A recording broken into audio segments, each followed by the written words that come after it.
செங்கல்பட்டு, காஞ்சிபுரம் மற்றும் திருவள்ளூர் மாவட்ட ஆட்சியர்களுக்கு மிக்ஜாம் புயலால் பாதிக்கப்பட்ட வீடுகள்லாம் பழுது பார்க்கப்பட்டுச்சா, பாதிக்கப்பட்ட மக்களுக்கு அதிலிருந்து மீண்டு வர கடன் வசதி செய்யப்பட்டிருக்கா, கொஞ்சம் அதை பற்றி சொன்னால் நல்லாயிருக்கும். உதயநிதி ஸ்டாலினுக்கு துணை முதல்வர் அந்தஸ்து. அதிகாரப்பூர்வ அறிவிப்புக்கு முன்பே அங்கீகாரம் வழங்கிய முதல்வர். மாவட்ட ஆட்சியர்கள் ஆய்வுக் கூட்டத்தில் மூத்த அமைச்சர்களுக்கு அழைப்பே இல்லை. நல்லரசு பார்வையாளர்களுக்கு அன்பு வணக்கம். நாடாளுமன்ற தேர்தலில் தமிழ்நாடு, புதுச்சேரியை உள்ளடக்கி 40க்கு 40 தொகுதிகளையும் ஆளுங்கட்சியான திமுக தலைமையிலான கூட்டணி கைப்பற்றியதைக் கண்டு இந்திய நாடு அதிர்ச்சியில் உறைந்து போய் இருக்கிறது. 5 ஆண்டுகளுக்கு முன்பு 2019 நாடாளுமன்ற தேர்தலையொட்டி திமுக கூட்டணி வேட்பாளர்களை ஆதரித்து முதல்வர் மு.க. ஸ்டாலினின் புதல்வர் உதயநிதி 2 மாநிலங்களிலும் முதல் முறையாக பரப்புரை மேற்கொண்டார். உதயநிதியின் அசத்தலான தேர்தல் பரப்புரை திமுகவினரிடம் மட்டுமல்ல, பொதுமக்களிடம் பரவலாக மிகுந்த வரவேற்பை பெற்றது. 2019 தேர்தலில் தேனி தொகுதி நீங்களாக 39 தொகுதிகளிலும் திமுக கூட்டணி அசத்தலான வெற்றி பெற்றது. உதயநிதியின் முனைப்பான பிரச்சாரம்தான் திமுக கூட்டணியின் அபார வெற்றிக்கு முக்கிய காரணமாக அமைந்ததாக திமுக கூட்டணி கட்சி தலைவர்கள் வெளிப்படையாகவே பாராட்டு தெரிவித்தார்கள். அரசியலில் அடியெடுத்து வைத்த முதல் தேர்தலிலேயே செஞ்சுரி அடித்ததை அடுத்து உதயநிதியின் உழைப்பை அங்கீகரிக்கும் வகையில் திமுக இளைஞரணி மாநில செயலாளராக நியமிக்கப்பட்டார். 5 ஆண்டுகளுக்கு முன்பு திரையுலக பயணத்திற்கு முற்றுப்புள்ளி வைத்த உதயநிதி தீவிரமாக அரசியல் களத்தில் இயங்கியதைத் தொடர்ந்து 2021 சட்டப்பேரவை தேர்தலிலும் மாநிலம் முழுவதும் திமுக கூட்டணி வேட்பாளர்களை ஆதரித்து முனைப்பான பிரச்சாரம் மேற்கொண்டவர் தான் போட்டியிட்ட சேப்பாக்கம் தொகுதியிலும் அசத்தலான வெற்றியை பெற்றார். சட்டப்பேரவையில் கன்னிப்பேச்சு முதல் அடுத்தடுத்த விவாதங்களில் உதயநிதியின் உரை எதிர்க்கட்சியினரை அதிர்ச்சியில் ஆழ்த்தியது. எதிர்க்கட்சி வரிசையில் அமைந்திருந்த அதிமுக முன்னாள் முதல்வர்கள் எடப்பாடி பழனிசாமி, ஓ பன்னீர்செல்வம் ஆகியோர் பாஜகவோடு கொஞ்சி குழாவி வருவதை கிண்டலடித்து உதயநிதி பேசியதெல்லாம் சட்டப்பேரவையை கடந்து தமிழக மக்களிடமும் மிகப்பெரிய தாக்கத்தை ஏற்படுத்தியது. சட்டப்பேரவையில் அனுபவம் மிகுந்த அரசியல்வாதிகளை வியப்பில் ஆழ்த்தும் வகையில் திமுக சட்டப்பேரவை உறுப்பினர் உதயநிதியின் செயல்பாடுகள் ஆக்கப்பூர்வமாக இருந்ததை அடுத்து திமுக அமைச்சரவையிலும் வெகு விரைவாகவே இடம் பிடித்தார்.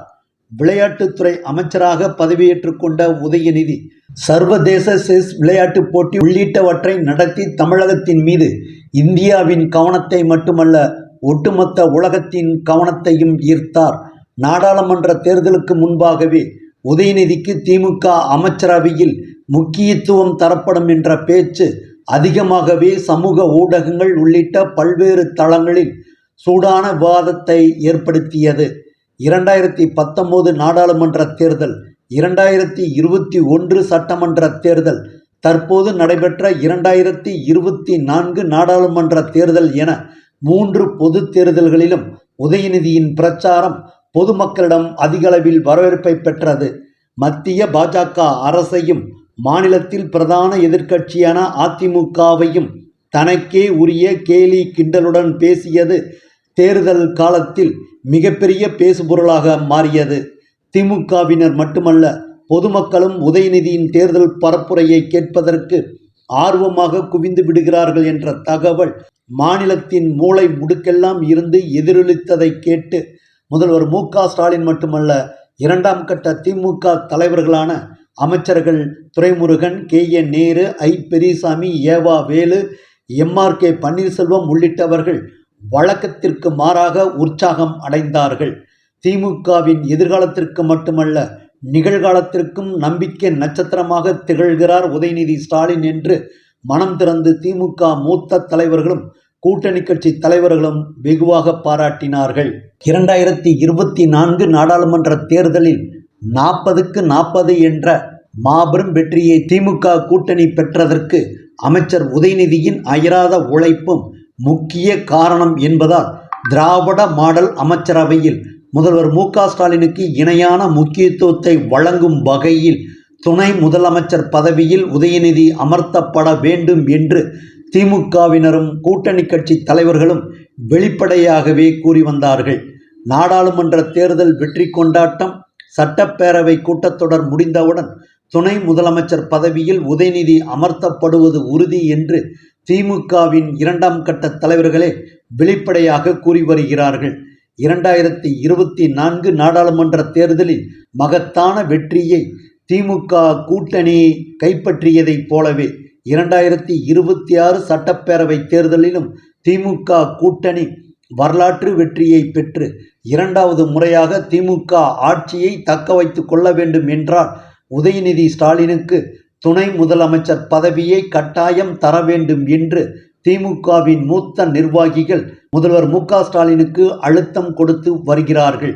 ஒட்டுமொத்த திமுகவினரையும் மகிழ்ச்சி கொள்ளும் வகையில் துணை முதலமைச்சர் பதவிக்கு உரிய தகுதியை உதயநிதி ஸ்டாலின் பெற்றுவிட்டார் என்பதை நிரூபிக்கும் வகையில் ஜூன் 11ஆம் தேதி முதல்வர் மு.க. ஸ்டாலின் தலைமையில் தலைமைச் செயலகத்தில் நடைபெற்ற மாவட்ட ஆட்சியர்கள் கூட்டத்தில் அமைச்சர் உதயநிதி ஸ்டாலினுக்கு மிகுந்த முக்கியத்துவம் கொடுக்கப்பட்டிருக்கிறது. வருடந்தோறும் நடைபெறும் மாவட்ட ஆட்சியர்கள் மற்றும் காவல்துறை அதிகாரிகள் மாநாட்டில் முதல்வருக்கு அடுத்த நிலையில் உள்ள நீர்வளத்துறை அமைச்சர் துரைமுருகன் உள்பட அனைத்து அமைச்சர்களும் பங்கேற்பார்கள். ஆனால் ஜூன் 11ஆம் தேதி தொடங்கி 3 நாட்கள் நடைபெறும் மாவட்ட ஆட்சியர்கள் மற்றும் காவல்துறை அதிகாரிகள் கூட்டத்தில் மூத்த அமைச்சர்களுக்கு வாய்ப்பு வழங்காமல் விளையாட்டுத்துறை அமைச்சர் உதயநிதிக்கு மட்டும் முக்கியத்துவம் கொடுக்கப்பட்டிருப்பதை திமுக மூத்த அமைச்சர்கள் உள்பட ஒட்டுமொத்த திமுக நிர்வாகிகளும் ஆரவாரமாகவே வரவேற்கவே செய்கிறார்கள்.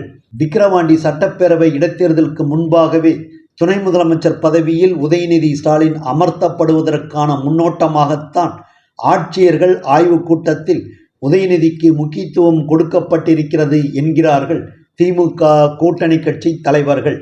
வாரிசு அரசியல் புயலில் கலைஞர் மு. கருணாநிதி குடும்பம் சிக்கிக் கொண்டிருந்தாலும் திமுகவின் அடுத்த தலைவராக பதவி ஏற்பதற்கு தகுதி படைத்தவர் உதயநிதி ஸ்டாலின் தான் என்று ஒட்டுமொத்த திமுகவினரும் முழங்கி வரும் நிலையில் தமிழக மக்களுக்கு வெளிப்படையாகவே அறிவிக்கும் வகையில்தான் துணை முதல்வர் பதவியில் உதயநிதி ஸ்டாலின் வெகு விரைவாக பவனி வருவார் என்கிறார்கள் பிரபல அரசியல் திறனாய்வாளர்கள்.